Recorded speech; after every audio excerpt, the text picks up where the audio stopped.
Okay, if I want to update links in Photoshop, I'm going to show you how to do that. I'm going to show you here in my layers file. I have two files, Orange Robot Linked and Orange Robot Embedded. They're both exactly the same. The reason why I did this is because there's two ways to place a file in Photoshop. You can place embedded or you can place linked. Okay, so these just exist. I just want you to know they exist and they're both exactly the same. They have this reddish orange type. That's what we're going to pay attention to. So I'm going to close my Photoshop document, not making any changes. Don't save. And then I'm going to open up my orange robot.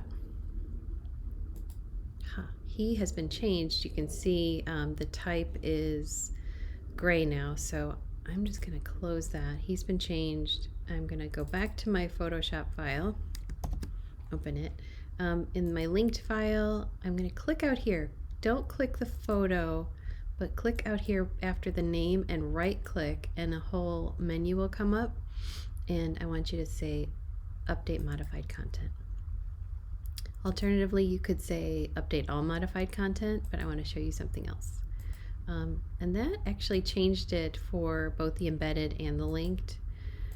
You could also, alternatively, you could update all modified content, or you could replace contents or relink to file, I believe. Okay, if you replace contents, you can go to your file and just replace it, and that will also do the same thing.